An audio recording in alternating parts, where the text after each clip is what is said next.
My name is Usama Zulfikar. I'm at Queen Mary University of London, and I'm doing a bachelor's in physics, and I've just finished my third year.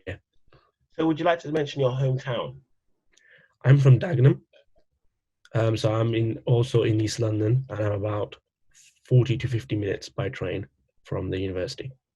So could you remind us of the course you're taking?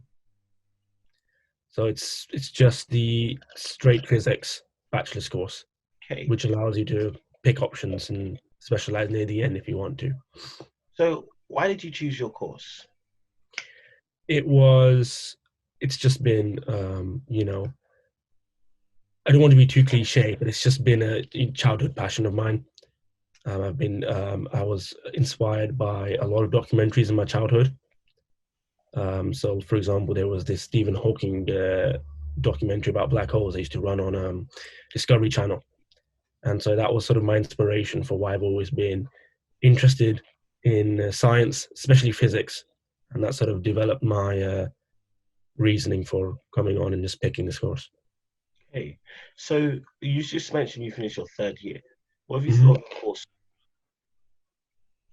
It's been good, been great in terms of being intellectually stimulating. It's excellent. It is a physics degree after all, so it's the correct amount of intensity and difficulty that I expected from the course, and yeah, the course itself is really good. The teachers are all very good. You have some oddballs, but everyone is very passionate about their work. Okay. So did you come from A level? Did you come from a sixth form or college background? Sixth form background. And in sixth form, what subjects did you study? I did physics, math, and economics. And did any of these subjects help you with your course? Yeah, so physics and maths are default. You need those for to be able to do the course in the first place. That's a requirement on majority of the university's websites. And then a usual third course could be whatever you want, but usually most people have further math as their third course. But you don't need to. Like me, I had economics because I was also interested in economics. If for some reason I decided, because that was my other option for doing my university degree, I would also been in economics. So what do you think the best A levels are for your course, slash subjects are for your course? I think physics and maths, and then it's probably best left to the person to pick their third, depending on if there's anything else they'd like to explore. Because once you start the degree, you're going to really just start specializing in solely physics, for example. Okay. So this is your sort of last opportunity to sort of learn and Okay. um, Right. experience Hmm. another subject before you go on. Of course, if you just do physics, maths, and further maths, it's just maths and physics. And then for Okay. another 3 years, it'll be another maths and physics. So if there is something that, of course, if that's what you want to do, then that's fine. But if there is something else that does interest you, like in my case, it was economics, have a go as well. You might end up finding that this is more right for you. Okay. And with your course, did you take a placement year?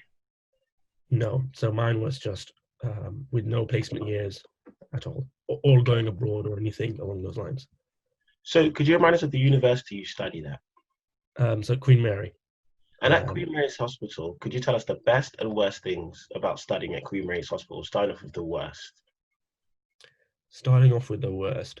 So it's a city campus, so that means the sports facilities aren't that great. There isn't a lot of space in the beginning for you to have, an outdoor tennis or other outdoor sports. You basically just have an indoor hall, and with the indoor hall, you sort of have to um, manage time slots of when you can do certain sports. So it's not. So I know I've heard of other universities where it's just free reign.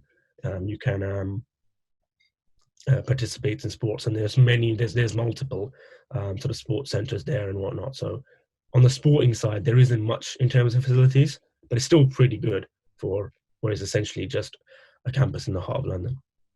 Anything else bad about it, or is that pretty much it? Um, so in my course, there were some issues about management in terms of just getting back feedback on time.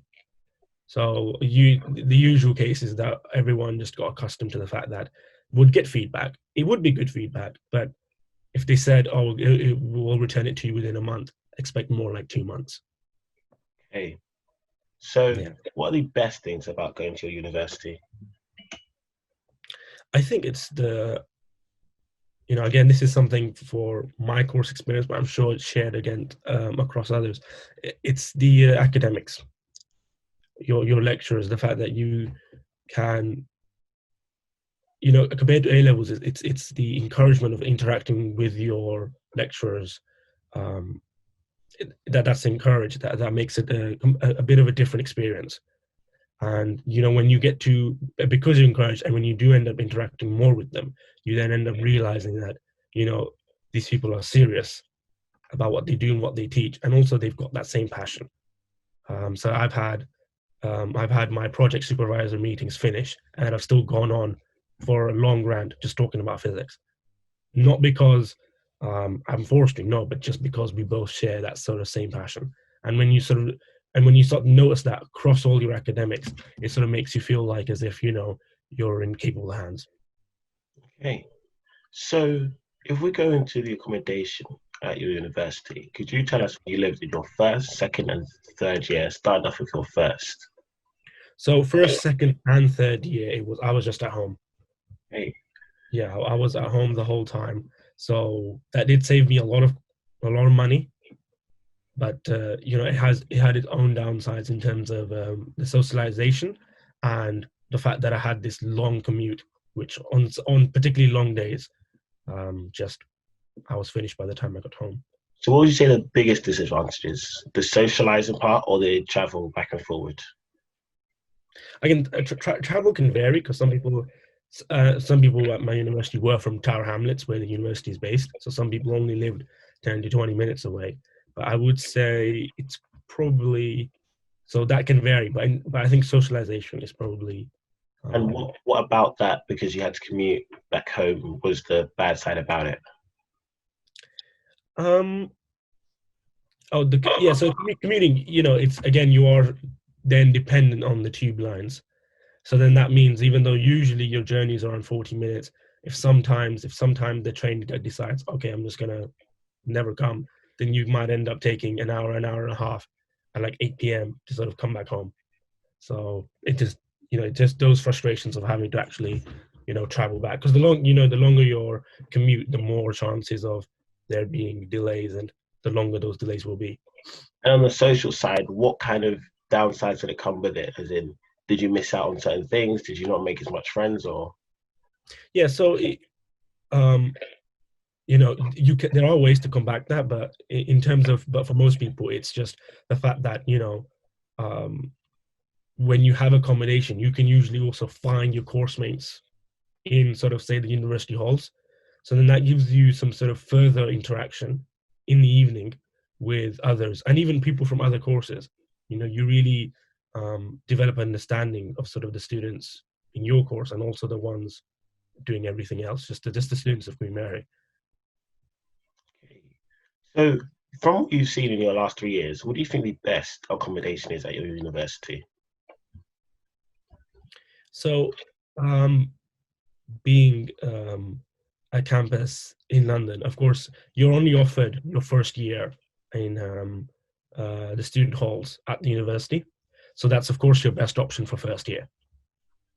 But for second and third year, it's best if you just sort of do a flat share because private accommodation in central London is usually mainly um, luxurious accommodation. That's a thing there. There is this accommodation called Scape, which starts at around 200 a week. So it gets really so it's quite expensive in terms of if you go for like private student accommodation. There are some cheaper ones, but then still the rates are much higher. So the cheapest way of living is to just get a property with music. Hey, Yeah. so while at your university, did you acquire any job? So is this during term time or past term time? Just so this would be, it could be either. So Either. just in Yeah, so I did. general. Yeah, university? so I had two internships. Sorry, two internships at the end of first year and at the end of second year. And did you get any universities at jobs at the actual university, or was it just the internships? No, there were jobs offered at my university, but I didn't apply for any. Okay. And did you join any societies? Yeah, so I was, of course, became a society of sort of our physics society. Um, so that was one of the first societies I What joined. did you do in this physics society? So there wasn't I didn't have any specific. I wasn't a committee member of any sort, so I didn't have any specific role in actually managing the society. But usually the society would just arrange socials, so that would be pub crawls or bowling or whatever, and then that's what they would do. And there would used to be one international trip a year as well. Okay. And what other societies did you join? So that was that. There was the climbing society.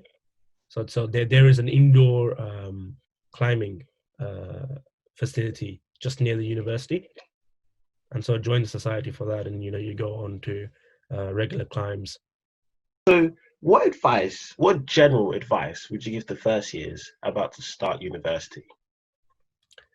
Um, you know, coming from A levels, it's tempting to just continue and study really hard, for your first year, but um, I think everyone is pleasantly surprised to find out that mostly in terms of time management, not really the course delivery, but in terms of time management, it's a lot easier. And at a lot of universities, the first year isn't worth much. So at some universities, the first year isn't worth anything at all in terms of your actual course. And at my university, for example, it was worth 10%. So it's a year for you to the university offer it as a year for you to just sort of fit in. And I think that's what you should do. You should really just do study. Of course, I'm not saying just ignore it and fail the year just because it's not worth anything. But study, but then also take the time out to sort of enjoy, because as you progress through the years, your time to sort of participate in extracurricular activities will drop significantly. So this is the time to sort of join societies and get to know as many people as you want, because that's going to help you in the future. Okay. So, what advice would you give to students about to go to your university? To my university, Yeah. I don't think there's anything university specific, but So it could be about if it's just about watch out for this. This could happen in the area, or make sure you know this is here. yeah. So it is. It's again. It is in the inner city of London. So that does mean the surrounding crime rates around the university are quite high. So you do have to be kind of cautious of that. But I haven't actually heard or seen anything actually go on in that sort of area. I think maybe some thefts, but that's about it. Nothing. Major, like Nothing. murder. Yeah, I mean, it's the area's Tower Hamlets, and if you Google it, it does rank quite high in the sort of crime index. But just around the sort of, I think that the concentration around the university, because there's so many different people, from so many different places, it's not really kind of a target or anything. Okay. So if you're around the university, you don't really you're in your own sort of bubble. I'm aware of it. I have seen it, what sort of goes on in that area, but I've never experienced it, nor do I know anyone who's actually experienced anything. And Maybe what advice would you give to students about to study your course? study my course. So this would be for first years about to study your course. About to say my course. Yeah, I think it'd be the same. It's just as my advice to general first years is just sort of use all the opportunities you've been offered. Apply for. There's this thing where you will become the physics ambassador. Take the opportunity, apply for that. Apply for as many sort of positions of responsibility, and also just try out as many of the sporting courses. Because usually, if you want to sort of become part of a team or something, you usually have to join in the first year. it's much more difficult to join in the second year to become part of, say, the archery team or something along those lines. So my advice would be the same: sort of really explore what the university has to offer, because the course is fantastic as it is. You don't have to worry on the course side, but in terms of the extracurricular. So you chose going to university over an apprenticeship slash going right into work. Why did you make that choice? So, since physics is something that I wanted to study, there isn't really an apprenticeship or work equivalent for it. It is inherently a theory-based subject. So, and because it's the theory that I wanted to learn, I had to go to university. And also, you know, um, I also wanted to sort of experience the university life. So it was sort of the combination of those two as to why I picked university. Hey, so at this point, we let students kind of give a summary. I like to call it a free for all of everything we spoke about. You could put your Mhm. your LinkedIn's, your Instagrams, your Facebooks, your literally whatever you want to say. You could give advice, you could give tips, you could just say something different, you could tell a story, literally what you'd like. The floor is yours. Okay, yeah. I'd like to reiterate that point on accommodation. So I did, as I said, I did stay at home, but I did also spend a lot of time out. I went, spent sort of the evenings, at the flat parties and whatnot, and I would stay over a lot too. So if you sort of, if you do choose to live from home, then you don't, there are ways where you can sort of get both experiences without actually having to live away. So I would say I've actually got quite a good experience of both what it is like to live there and also to live at home. Because I know for a lot of people, because it's so expensive to live in London, if they do live near London, they're like, oh, do I really need to move out? So that's always an option for people. If you're sort of free and can sort of come and go from your house whenever, then that's an option. Okay, so if you just went in the video saying, don't forget to like, subscribe, and Yeah. I am plugged in. Okay. Okay. Uh, Can you say it again? Wait. Sorry. No. In terms of that sort of free for all section, I think I'd also like to say something That's about, fine. um, COVID-19. That's all right. We could get into Yeah. that. Yeah. Yeah. I think it's a good opportunity. Yeah. So I think um, my advice for students, especially sort of ones that will be coming into um, so this is not so much for first years, but this is more for students that are looking for internships and looking for other experiences. Is that you know um, a lot of companies have cancelled their internships, but a lot of them also offer remote or virtual options. However, I don't know how many of them have actually listed them. So this is something where people can try and um, reach out to the companies and say, you do you have virtual or remote experience? And that's something that I think would benefit a lot of people, because a lot of people have just sort of said, okay, I don't think I can do it this year because there's no opportunities left. But I can assure you that there are a lot of virtual and remote experiences left that would benefit people, especially who just finished, say, the third year even, or the second year, or even the first. They're looking for some experience even in their first year. Don't forget to like, subscribe, and I am plugged in. Amazing. Thank you. Yeah.